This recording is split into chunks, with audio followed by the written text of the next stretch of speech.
तो गाइस ये विजन की 28 जुलाई की डेली करंट अफेयर्स की मैगजीन है। चलिए आज की फर्स्ट न्यूज़ स्टार्ट करते हैं। Minister lauds scientist for conducting the world's first locomotion trials of deep sea mining system. तो अभी क्या है गाइस, लास्ट ईयर क्या था, जो कुछ साइंटिस्ट थे जो national institute of ocean technology के थे, और ये जो इंस्टीट्यूट है वो मिनिस्ट्री ऑफ अर्थ साइंसेज के अंडर आता है। तो उन्होंने वर्ल्ड का जो deepest underwater locomotion trial conduct किया था of deep sea mining system in central Indian ocean at depth of 5270 metre. Simple क्या है कि एक साइंटिस्ट है, उन्होंने क्या किया था, इंडियन ओशन के बीच में, मतलब बहुत ज़्यादा जो डेप्थ है, नियर अबाउट 5000 मीटर की डेप्थ में क्या किया था, कुछ एक्सप्लोरेशन एक्टिविटीज़ करी थी कि किस तरह से वहाँ पे मतलब माइनिंग हो सकती है। ठीक है, तो ये एक्सपेरिमेंट्स कंडक्ट किए थे, ट्रायल कंडक्ट किया था। ठीक है, और ये पार्ट था डीप ओशन मिशन का। फाइन, डीप ओशन मिशन का मतलब यही था कि हमें क्या करना है, जो ओशन के डीप में जो भी रिसोर्सेज हैं उसको एक्सप्लोर करना है, और उसी को एक्सप्लोर करने के लिए उसको मतलब कि वहाँ से निकालने के लिए डीप सी टेक्नोलॉजीज डेवलप करनी है, सो दैट आप सस्टेनेबल वे में ओशन के रिसोर्सेज का भी यूज़ कर सको। इसका मिशन यही था कि हमें क्या करना है, अपनी ब्लू इकोनॉमी इनिशिएटिव्स को सपोर्ट करना है। ठीक है, ब्लू इकोनॉमी के अंदर ये कि हमें ओशन के रिसोर्सेज का सस्टेनेबल वे में यूज़ करना है। ये नहीं कि हमें वहाँ का हैबिटेट को किसी को डिस्टर्ब करना है या वहाँ पे जो एक्वेटिक लाइफ है उसको डिस्टर्ब नहीं करना है। हमें सस्टेनेबल वे में यूज़ करना है, सो दैट हम उसको जो ओशन के रिसोर्सेज है उसको यूज़ कर सकें for economic growth, improve livelihoods and jobs create करें। ठीक है, इंडिया में क्योंकि हमारा इंडिया में कोस्टल एरिया भी काफ़ी ज़्यादा कोस्ट, तो ओशन से अगर हम रिसोर्सेज लेंगे तो इंडिया में नियर अबाउट ये जीडीपी को 4% तक कंट्रीब्यूट कर देगा। ये मिशन इंप्लीमेंट किया गया है over a period of 5 year, 2021 से 26 तक, और इसके जो नोडल मिनिस्ट्री है वो मिनिस्ट्री ऑफ अर्थ साइंसेज है। इस मिशन का मेजर कंपोनेंट्स ये है कि हमें क्या करना है, डीप सी माइनिंग में कुछ टेक्नोलॉजीज को डेवलप करना है। ठीक है, इसके अलावा हमें क्या करना है, ocean climate change advisory services को डेवलप करना है। किस तरह से आप क्या कर सकते हो, टेक्नोलॉजी को कैसे डेवलप कर सकते हो एक्सप्लोर करने के लिए, और जो नीचे जो बायोडाइवर्सिटी रहती है उसको कंजर्व, मतलब साइमल्टेनियसली दोनों चीज़ें करनी है। Deep ocean survey and exploration, energy और फ्रेश वाटर किस तरह से आप लेके आ सकते हो ओशन से, ठीक है, एक्सट्रैक्ट कर सकते हो। एडवांस माइनिंग स्टेशन भी हमको सेटअप करना है फॉर ओशन बायोलॉजी। इससे रिलेटेड न्यूज़ एक और भी है। अभी क्या है, जो मिनिस्ट्री ऑफ स्टेट के जो कि independent charge and earth sciences के, उन्होंने क्या कह रहा है, पहला एक fully automated buoy system coast observation water quality nowcasting system को सेटअप किया है, लॉन्च किया है इंडियन ओशन के लिए। इसको डेवलप किया गया है international centre for ocean information services, जो कि हैदराबाद में है। ठीक है, ये क्या बोलेगा कि वाटर क्वालिटी रिलेटेड मेजरमेंट, मतलब कि वाटर का क्या, मतलब कि उसके जो पैरामीटर्स होते हैं कि वहाँ का वाटर का टेम्परेचर क्या है, उसकी सैलिनिटी कितनी है, उसका डिजोल्व ऑक्सीजन या टर्बिडिटी कितनी है, तो 19 इस तरह के जो पैरामीटर्स है उसकी डाटा आपको प्रोवाइड करेगा रियल टाइम में। ठीक है, इससे क्या होगा, हम और अच्छे से कोस्टल वेदर क्वालिटी को जान सकते हैं, वाटर की क्वालिटी को। ठीक है, और कोस्टल इकोसिस्टम हेल्थ को और अच्छे से इंडेक्सेस को इम्प्रूव कर सकते हैं, and calibrate and validate sensors on board satellite such as Oceansat 3। Fine, next news है, national anti doping bill pass in the Lok Sabha. तो ये हमने काफ़ी बार पढ़ा है, सोशल इश्यूज में कवर होता है।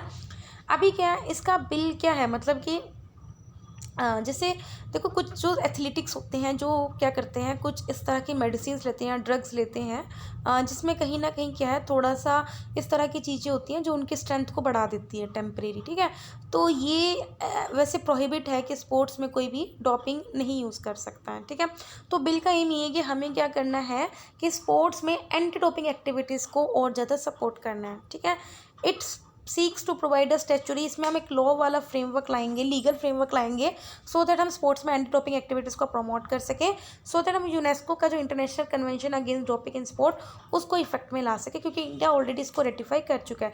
डोपिंग का मतलब ये कि एथलीट्स कुछ प्रोहिबिटेड सब्सटेंस है उनको कंज्यूम करते हैं, सो दैट अपनी परफॉर्मेंस को अच्छा कर सकें।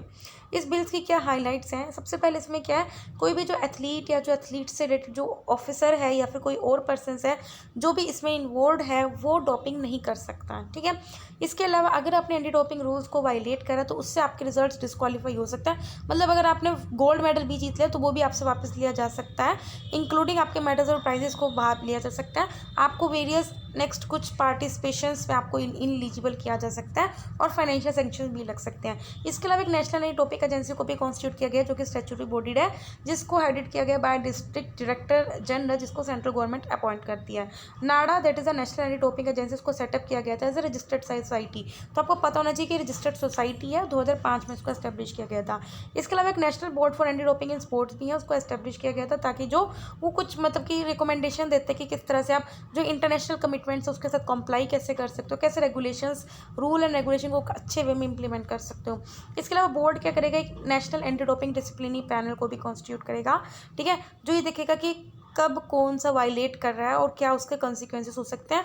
और एक national anti doping appeal panel भी सेटअप करेगा जो मतलब कि डिसीजंस जो भी होंगे उसकी अपील सुनेगा, ठीक है।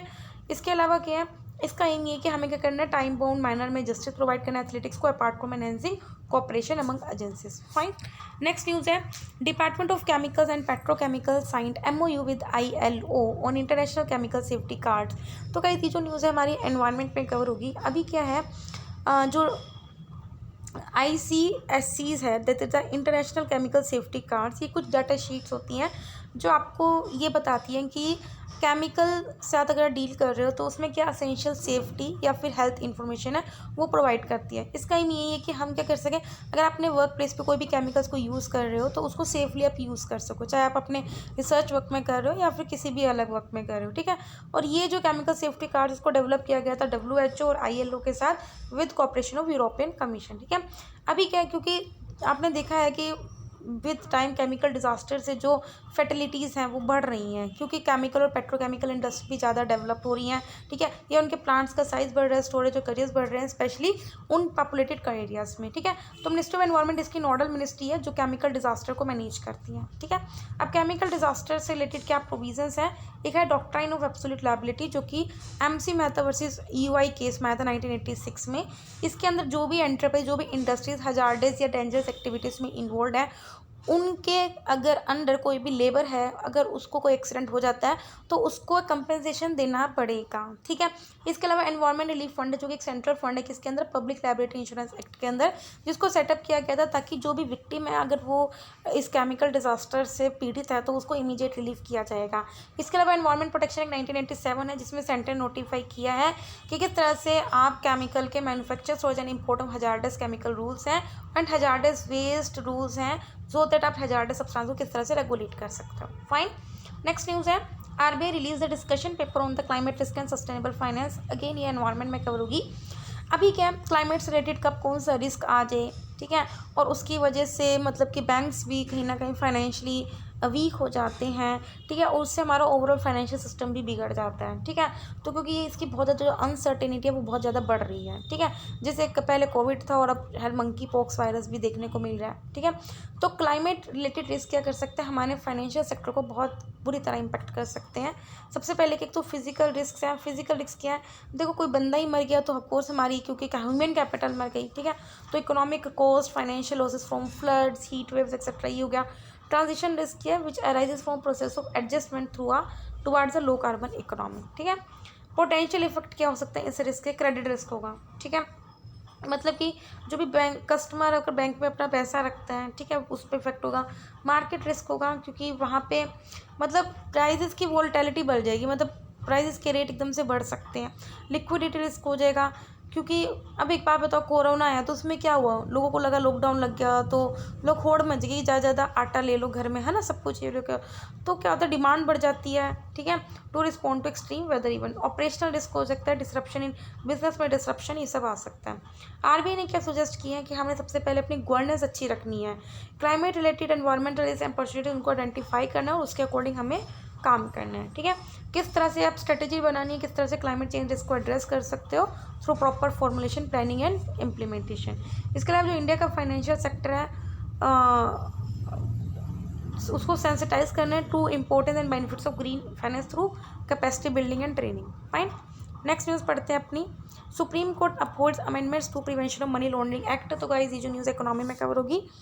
देखो मनी लॉन्ड्रिंग आपको पता ही है, जो बंदे क्या करते हैं, जो काला पैसा है जो 2 नंबर के पैसे से अपना कमाते हैं उसको शो कर देते हैं वाइट में, मतलब कि उसका टैक्स नहीं भरते हैं, ठीक है, तो that money is called as black money. तो मनी लॉन्ड्रिंग का मतलब यही होता है कि अगर आप क्या कर रहे हो, मनी को, ब्लैक मनी को वाइट मनी में शो कर रहे हो, ठीक है।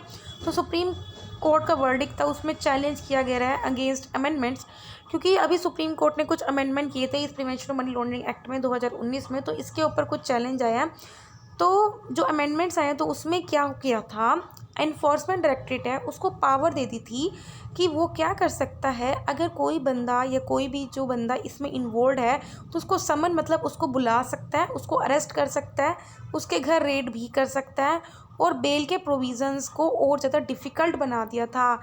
मतलब अगर आपने उस बंदे को गिरफ्तार कर लिया तो उसको ईजिली बेल नहीं मिलेगी, ठीक है, while shifting burden of proof of innocence on to the accused rather than prosecution, ठीक है। तो ये अमेंडमेंट आया था, मतलब जिसमें एनफोर्समेंट डायरेक्टरेट को काफ़ी पावर देती थी।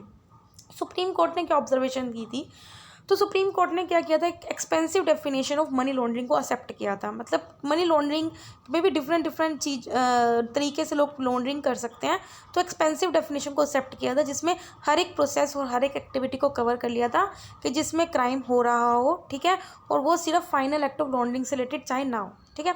एनफोर्समेंट डायरेक्टरेट जो ऑफिशियल्स हैं वो क्योंकि पुलिस ऑफिशियल्स नहीं होते, इसलिए जो उनकी जो स्टेटमेंट उनके द्वारा रिकॉर्ड की जाती है वो कोर्ट में एज एविडेंस नहीं दे सकती, ठीक है, और उसको चैलेंज भी नहीं कर सकते on ground of being self incriminating. इसके अलावा जो एनफोर्समेंट केस इंफॉर्मेशन रिपोर्ट है वो एफआईआर के तरह नहीं है, मतलब इन दोनों में मतलब कि डिफरेंस है, they are not equal because as it is an internal document. मतलब कि देखो एफआईआर तो देखो क्योंकि एक सब्जेक्ट हो गया, एफआईआर तो कोई भी फाइल कर सकता है, लेकिन एनफोर्समेंट केस इंफॉर्मेशन रिपोर्ट सिर्फ एनफोर्समेंट डायरेक्टरेट की इंटरनल डॉक्यूमेंट है, ठीक है, and directive to share it with accused can't be issued, ठीक है। पीएमएलए क्या है, इसको एक्ट को इनेक्ट किया 2002 में।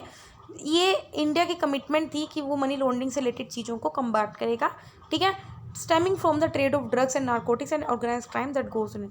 और एनफोर्समेंट डायरेक्टरेट इसकी फाइनेंशियल इन्वेस्टिगेशन एजेंसीज है जो कि डिपार्टमेंट ऑफ रेवेन्यू के अंडर है, तो ये भी पता होना चाहिए, जो एनफोर्स करती है इस एक्ट को। फाइन, नेक्स्ट न्यूज़ है, India has achieve the replacement level fertility, union minister state for health and family welfare.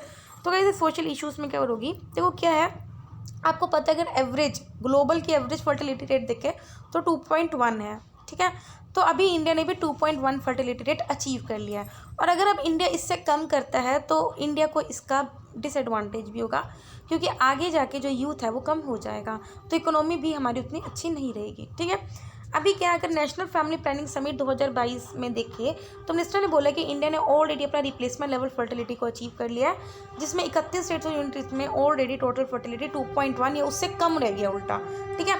तो ये एक लेवल ऑफ फर्टिलिटी है जिसमें पॉपुलेशन एग्जैक्टली रिप्लेस कर देते हैं itself from one generation to generation. मतलब वही बात होगी, हम दो हमारे तो मतलब जितने अभी हम करंट हैं तो अगले जनरेशन में उतने ही लोग होंगे, उससे ज़्यादा नहीं होंगे, ठीक है।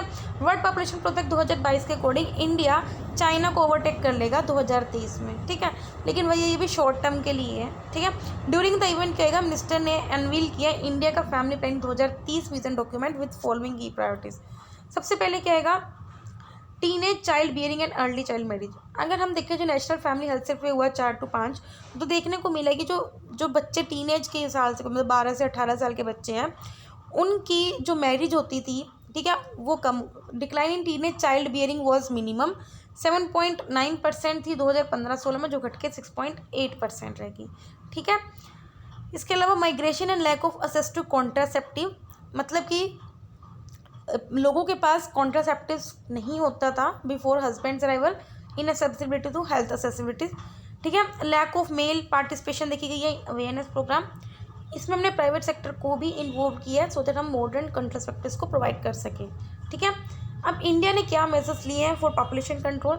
सबसे पहले इंडिया फर्स्ट कंट्री वर्ल्ड में जिन्होंने national programme for family planning को लॉन्च किया था 1952 में, नेशनल कमीशन ऑन पॉपुलेशन को फॉर्म किया 2000 में, और इंडिया मेंबर है फैमिली प्लानिंग 2020 का, जिसको अब फैमिली प्लान 2030 बोला जा रहा है, जो कि ग्लोबल इनिशिएटिव फॉर फैमिली, ठीक है। तो ये ग्लोबल इनिशिएटिव है, ये आपको पता होना चाहिए। अब हम बताते हैं छोटी छोटी न्यूज़ है। सबसे पहले cabinet approve project for saturation of 4G mobile services. इसमें प्रोजेक्ट में क्या होगा, हम 4G mobile services near about 24,000 या 25,000 अनकवर्ड जो विलेजेस हैं जहाँ पे अब तक इंटरनेट का एक्सेस नहीं है, वहाँ पे 4G सर्विसेज को प्रोवाइड करेंगे सो दैट वो कुछ ई गवर्नेंस सर्विसेज का फ़ायदा उठा सकें, डिजिटली बैंकिंग सर्विसेज का फ़ायदा उठा सकें, टेली मेडिसिन और टेली एजुकेशन। मतलब 5G को तो छोड़ो, पहले 4G ही पहुँचा दो उनके पास, क्योंकि 4G भी स्पीड यार बुरी नहीं है, अच्छी है, ठीक है। इसके अंदर हम 20% एडिशनल विलेजेस को भी इंक्लूड करेंगे जिनको उनको रिहैबिलिट करेंगे, fine. In addition 6,000 to 700 villages ऐसे हैं जिनके पास अभी तक सिर्फ 2G 3G कनेक्टिविटी है, तो उनको अपग्रेड करके 4G प्रोवाइड करेंगे। प्रोजेक्ट एग्जीक्यूट किया जाएगा BSNL के द्वारा अंडर आत्मनिर्भर भारत 5G टेक्नोलॉजी, और इसको फंड किया जाएगा through universal service obligation fund में, फाइन। नेक्स्ट है टेक्निकल रिसेशन। देखो गाइस, टेक्निकल रिसेशन क्या है? यूएस में माना जा रहा था कि रिसेशन आएगा, लेकिन यूएस से में अवॉइड किया जा रहा है कि नहीं, अभी नहीं आएगा। वैसे मैंने आपको बताया था रिसेशन कब आता है, जब 4 क्वार्टर लगातार हमारी जीडीपी डाउन रहे, then it is called as recession. अगर 2 क्वार्टर तक जारी है तो स्लो डाउन आता है, ठीक है। टेक्निकल रिसेशन टाइम होता है जब 2 कंसेक्यूटिव क्वार्टर के साथ आपका आउटपुट डिक्लाइन हो रहा है, it is a kind of slow down, ठीक है। नेशन की इकोनॉमी में इसको बैक टू बैक कॉन्ट्रैक्शन बोला जाता है in the real GDP. Mostly कुछ इवेंट्स की वजह से हो रहा है, जैसे कोविड की वजह से लॉकडाउन इम्पोज हुआ, विच इज़ जनरली शॉर्ट है, मतलब ज़्यादा टाइम के लिए नहीं आता, ठीक है। इसको मेनली यूज़ किया जाता है to capture trend in GDP. जबकि रिसेशन क्या होता है, ये बहुत ब्रॉड बेस्ड डिक्लाइन है, मतलब अगर काफ़ी टाइम तक इकोनॉमिक एक्टिविटी रद्द रहे देन वी कैन से कि रिसेशन आएगा, लेकिन ये कुछ अगर शॉर्टर टाइम के लिए रहे देन वी कॉन्ट से कि रिसेशन आएगा, ठीक है। और रिसेशन में एक्चुअली में हम काफ़ी इकोनॉमिक वेरिएबल्स को कवर करते हैं, including employment, house hold, corporate income, ठीक है। नेक्स्ट है आरबीआई का डिजिटल पेमेंट इंडेक्स। तो आरबीआई के जो डिजिटल पेमेंट इंडेक्स है उसमें कुछ ग्रोथ देखने को मिली है in the period of March 2021 to March 2022, जिसमें देखने को मिला कि हाँ, डिजिटल पेमेंट्स लोगों में डीपनिंग हुई है, लोग रैपिडली अडॉप्ट कर रहे हैं। इसको लॉन्च किया गया था सबसे पहले 1 जनवरी 2021 में, जिसमें मार्च 2018 को बेस पीरियड बनाया गया था। 5 ब्रॉड पैरामीटर था जिसके बेसिस पे हम इसको लॉन्च करते हैं। तो पेमेंट इनेबलर्स, पेमेंट इंफ्रास्ट्रक्चर कैसे है हमारा, डिमांड साइड में भी, सप्लाई साइड में भी, पेमेंट परफॉर्मेंस कैसी है, कंज्यूमर की सेंट्रिसिटी कैसी है। नेक्स्ट है roadmap to India 2030 decarbonisation target. तो अभी जो एनर्जी रिसोर्स इंस्टीट्यूट है, जो कि इंडिपेंडेंट मल्टीनेशनल रिसर्च ऑर्गेनाइजेशन है, जिसका काम है इंडिया को डीकार्बनाइज करना, ठीक है। कॉन्फ्रेंस ऑफ पार्टी 2026 में इंडिया ने अनाउंस किया कि वो अपने एनर्जी सेक्टर को डीकार्बनाइज कर देगा 50% तक, और 500 गीगावाट ऑफ रिन्यूएबल एनर्जी को प्रोड्यूस करेगा 2030 तक। सजेशन कि हम सबसे पहले solar power, decentralise solar power के शेयर को बढ़ाना चाहिए, हमने विंड पावर की ग्रोथ और बढ़ानी चाहिए, और स्टोरेज एनर्जी को स्टोरेज करने का प्रोजेक्ट को भी हम इम्प्लीमेंट करना चाहिए, such as battery enable storage system, hydrogen energy storage technologies etcetera. Next है BMC11 प्रोजेक्ट। अभी क्या जो cabinet committee on economic affair है, उन्होंने एक एडिशनल इन्वेस्टमेंट अप्रूव करी है by Bharat petroleum resource limited, BPRL है, ठीक है। सो दैट वो डेवलप करेगा ये ब्राज़ील में, ठीक है। अब ऐसे BPCL होती है पता, ठीक है, ये होली ओन सब्सिडी है किसकी, sorry BPRL Holi own subsidy है BPCL की। इस प्रोजेक्ट में क्या होगा, इंडिया की एनर्जी सिक्योरिटी और अच्छी कर सके, इंडिया के क्रूड ऑयल की सप्लाई को हम डाइवर्सिफाई कर सकते हैं, मतलब अभी तक हम अगर कुछ कंट्रीज़ पर डिपेंड थे तो और डाइवर्सिफाई कर सकते हैं। इंडिया का जो मतलब कि पैर है उसको और अच्छा जमा सकते हैं ब्राज़ील में, जिससे हमारा और बिजनेस ओपन होगा इन नेबरिंग लेटिन अमेरिका कंट्रीज़, ठीक है, क्योंकि ब्राज़ील साउथ अमेरिका में पड़ जाता है। नेक्स्ट है स्टेम सेल ट्रांसप्लांटेशन।